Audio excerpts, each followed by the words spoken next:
La participation de la femme dans le développement constitue un élément de lutte contre la pauvreté. Bien qu'elle transmet la vie, la femme a plusieurs facettes, dont nous avons la facette de l'entrepreneuriat. Les femmes essaient de plus en plus de s'imposer dans ce milieu. L'heure n'est plus de douter que la femme est moins douée que l'homme, parce que celle-ci peut donner autant que l'homme. Nous sommes avec une femme entreprenante qui ne se donne pas de limite dans le monde de l'entrepreneuriat. Cette femme par qui nous pouvons voir la femme autrement. Madame Geneviève est avec nous pour la rubrique interview. Bonsoir Madame Geneviève. Bonsoir Nadège. Vous allez bien? Bien, merci et toi? Merci, ça va aussi. Vous êtes gracieuse. Merci, tout comme toi. Merci.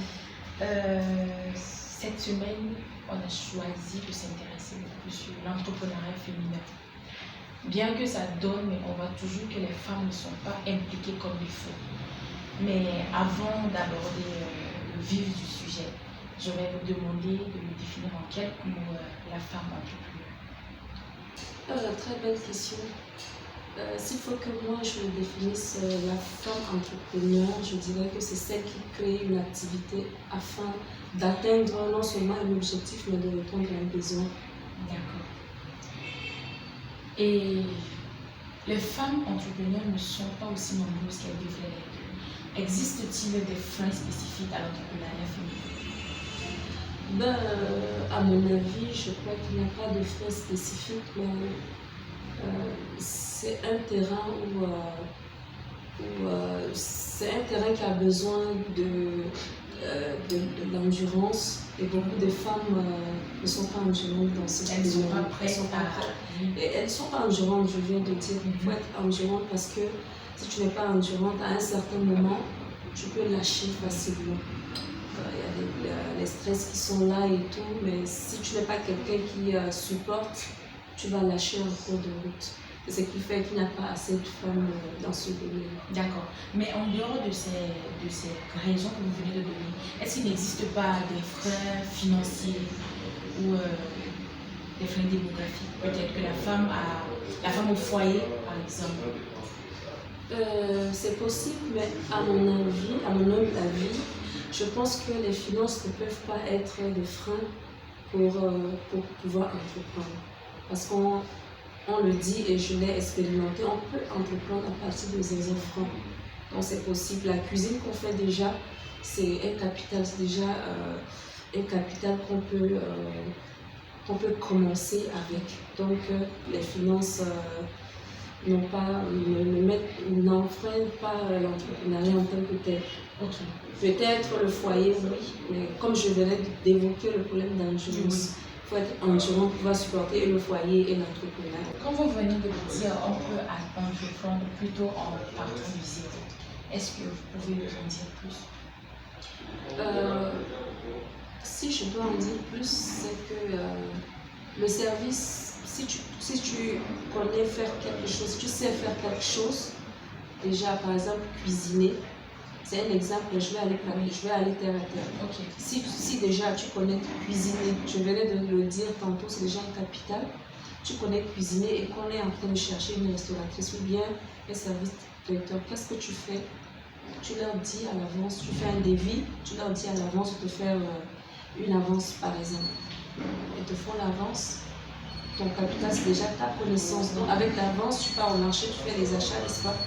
Et tu livres. Après avoir livré, il va ressortir un bénéfice.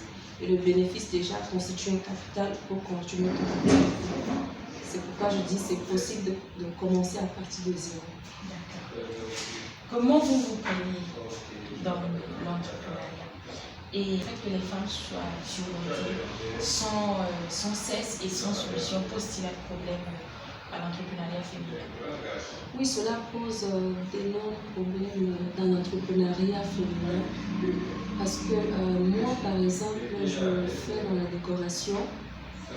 Et pour décorer un événement, on est obligé de rentrer peut-être à 1h du matin, 24h, 1h du matin.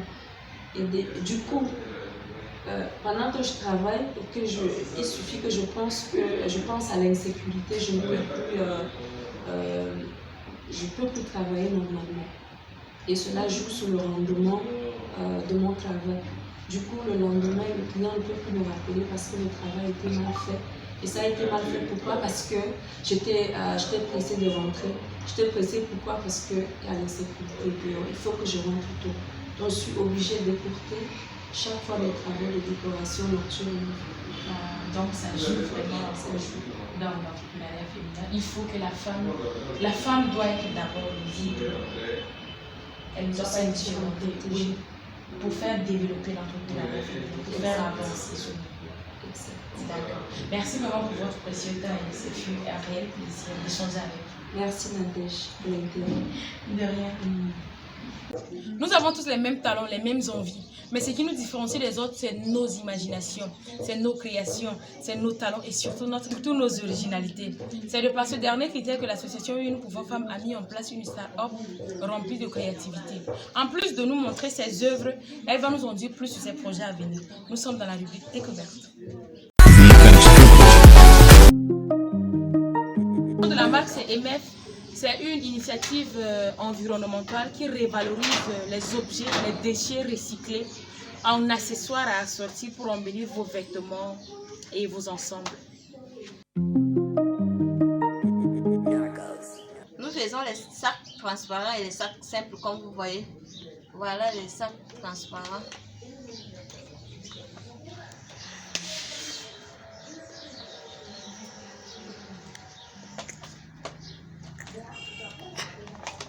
Et nous faisons aussi les chapeaux à base de paille. Et les porte-feuilles. Nous faisons aussi les bracelets. Les chaînes. Donc nous attendons vos commandes. Merci. Pour nos projets à venir, nous envisageons avoir une grande entreprise qui doit regrouper plusieurs activités à la fois. Et cette entreprise vise à montrer les capacités de la jeune fille, ses connaissances, ses expériences. Pour en savoir plus sur ce projet, nous vous invitons à nous suivre sur les réseaux sociaux, sur notre page Facebook et sur YouTube pour notre émission. Et pour la fin, soyez des femmes qui osent, soyez des femmes d'action et à la semaine prochaine.